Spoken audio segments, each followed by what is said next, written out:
मेरे मकतब के हर आलिम जिसने भी सैयद आलमीन पर किताब लिखी उसने ये रिवायत जरूर लिखी। बड़ा दावा से सलवात पढ़े जनाब सैयद आलमीन पर सल्लल्लाहु अलैहि वसल्लम। अल्लाहुम्मा सल्ली अला मुहम्मद व आले मुहम्मद। कहा कि महशर में सब आपने बिल्कुल सबने सुनी भी रिवायत कि महशर में माथों पर जो है तहरीर आ जाएगी। ये जो मैंने आयत पढ़ी ना सूरह वाक़िआ आराफ की, वाज़ना मुअज़्ज़िन मुअज़्ज़िन और ये तमाम आयतें, उसकी अगली आयत ये है कि वअलल आराफ रिजालुन यारिफून कुल्लहुम बिसीमाहुम।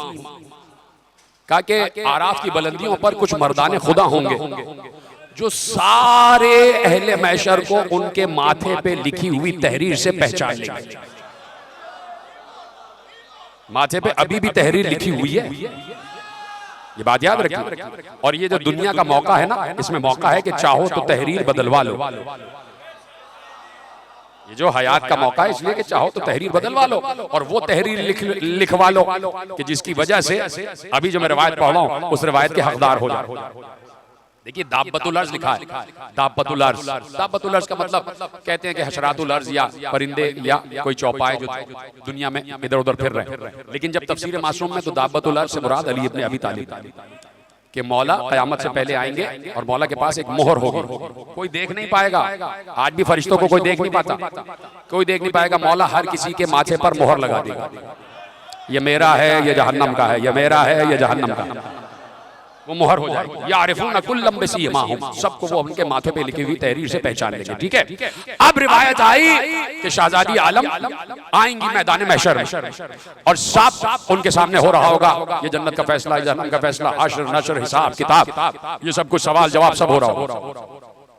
और ऐसे में बीबी देखेंगी कि एक शख्स है कि जिसे जहन्नम की तरफ घसीटते हुए ले जा रहे, जहन्नम की तरफ घसीटते हुए ले जा रहे, और उसके माथे पे लिखा है हाज़ा मुहिब्बु फातिमा ज़हरा। उसके माथे पे लिखा है ये फातिमा ज़हरा का मुहिब है, लिखा हुआ माथे पे, और वो तहरीर नजर आ रही है और उसे जहन्नम में घसीटते हुए ले जा रहे हैं। ऐसे में शहजादी परवरदिगार से कहेंगी, परवरदिगार तूने मुझसे वादा किया था कि मेरा कोई भी चाहने वाला जहन्नम में नहीं जाएगा, मेरा कोई भी चाहने वाला जहन्नम में नहीं जाएगा। आवाज कुदरत आएगी, मासूम कहते हैं आवाज कुदरत आएगी कि अल्लाह कहता है, फौरन कहेगा ए बिन्ते रसूल, हम महशर वालों को तुम्हारा मर्तबा बताना चाहते हैं। अभी हुक्म करोगी फरिश्ते उसे जन्नत में ले जाएंगे। अभी कहोगी तुम्हारे हुक्म के मुंतज़िर है, अभी कहो फरिश्ते उसे जन्नत में ले जाएंगे, उस जहन्नम वाले को जन्नत में ले जाएंगे। क्यों? इसलिए कि उसके माथे पे लिखा हाज़ा मुहिब्बु फातिमा ज़हरा। का हमने ये अमल किया ही इसलिए है ताकि हम पूरे अहले महशर को बता दें कि महशर में हुक्म फातिमा का चलेगा, महशर में हुक्म फातिमा का चलेगा, फातिमा का चलेगा। खत्म हो गई तकरीर। यही पूछा था बीबी ने, बाबा मेरे बेटे को रोएगा कौन, बाबा मेरे बेटे को रोएगा कौन? तो आवाज आई एक कौम खल की जाएगी। जाइए पढ़िए अद्दमअतुस साकिबा, जहाँ इमाम हुसैन अलैहिस्सलाम की विलादत के मामलात लिखे हैं आकाए दहदहश्ती ने इस रवायत को बे नहीं वैसे लिखा जैसे मैं आपके हवाले कर रहा हूँ कि बाबा मेरे बेटे को रोएगा कौन? तो रसूल अल्लाह ने कहा ज़हरा अल्लाह एक कौम को खल्क करेगा जिसके बच्चे हुसैन के बच्चों पर, जिसके जवान हुसैन के जवान, जिसकी ख़वातीन हुसैन के अहले हरम पर, जिसके बुजुर्ग हुसैन के बुजुर्ग शहीदों पर हुसैन पर गिरिया करेंगे। रिवायत यहाँ खत्म नहीं हुई, हुसैन सुन रहे थे, रिवायत सुन रहे थे। कहते हैं हुसैन खड़े हुए और खड़े होने के बाद नाना के रुखसार से रुखसार मिलाकर कहा, नाना आप मुझ पर रोने वालों को क्या देंगे, आप मुझ पर रोने वालों को क्या देंगे? तो रसूल अल्लाह ने नवासे को रोते हुए गले लगाकर कहा, बेटे मैं शाफ़े महशर हूँ, मैं तुझ पर रोने वालों की शफाअत करूंगा, तुझ पर गिरिया करने वालों की शफाअत करूंगा। हुसैन खड़े होके एक बार अपने बाबा अली की खिदमत में आए, बाबा अली के हाथ चूम कर कहे, 5 बरस के हैं हुसैन छोटे से, कहा बाबा आप मुझ पर रोने वालों को क्या देंगे?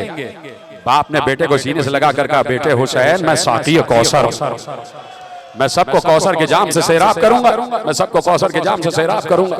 हुसैन बुलंद हुए और अपने बड़े भाई हसन इब्ने अली की खिदमत में आए, भैया को लिपटा कर कहा, भैया आप मुझ पर रोने वालों को क्या देंगे? भाई ने भाई को लिपटा कर कहा, तुम्हारी तरह से मैं भी सरदारे जवानाने जन्नत हूँ, मैं उनके नाम जन्नतों के महल कर दूंगा। सबसे इकरार ले लिया तो अब हुसैन चलते हुए अपनी अम्मा के पास आ गए, माँ की गोद में आके बैठ गए, माँ के रुखसार चूम चूम कर कहा, अम्मा आप मुझ पर रोने वालों को क्या देंगी? माँ ने कलेजे से लगा कर कहा, बेटे ये उजड़ी हुई माँ क्या दे सकती है? मैं जन्नत के दरवाजे पर खड़ी हो जाऊंगी और अल्लाह से कहूंगी कि जहरा उस वक्त तक जन्नत में नहीं जाएगी जब तक हुसैन का एक एक रोने वाला जन्नत में न चला जा। यह है जहरा का इख्तियार, यह है जहरा का इख्तियार। इसलिए बैठे हैं, इन तमाम मुखालिफतों को मोल लेके बैठे हैं, इन तमाम जबर को मोल लिए बैठे हैं, इसलिए कि जहरा के वादे पर यकीन है, आले मोहम्मद के वादे पर यकीन है, और इसलिए रो रहे हैं कि हमें मांगा ही इसलिए गया है। हम वही ख्वाहिशे जहरा वाली कौम, हम वही दुआए जहरा वाली कौम है कि हमें रोना है, हमें गिरिया करना है, और यही गिरिया एहतजाज बन जाता है। इसी गिरिये से हम 1400 बरस से फतह हासिल कर रहे हैं। वो गिरिया, वो रोना, वो आंसू जो सकीना को बहाने नहीं दिए गए, वो गिरिया जो सकीना को करने नहीं दिया गया। क्या ये जुल्म, कितना बड़ा जुल्म है। एक बच्ची बाप का कटा हुआ सर देख रही है, क्या बच्ची को रोना नहीं आएगा? क्या बच्ची अपने बाबा को इस आलम में देख के रोएगी नहीं?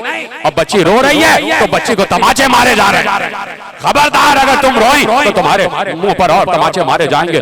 बच्ची घुट घुट कर रोती है, बच्ची सिसक सिसक कर रोती है। मेरे अजीजों, बहुत जुल्म सहे हैं सकीना ने। सकीना पर इतने जुल्म हुए हैं, इतने जुल्म हुए हैं, इतने जुल्म हुए हैं कि एक मरसिया है, एक मरसिया, वो मरसिया पढ़ने का हक कायनात में 2 बीबियों को है, कायनात में 2 बीबियों को है, 2 बीबियों को। कौन सा मरसिया है? कौन सा मरसिया है? बाबा, आपके बाद मुझ पर वो मुसीबतें पड़ी जो रोजे रोशन पर पड़ती तो सियाह रात में बदल जाते।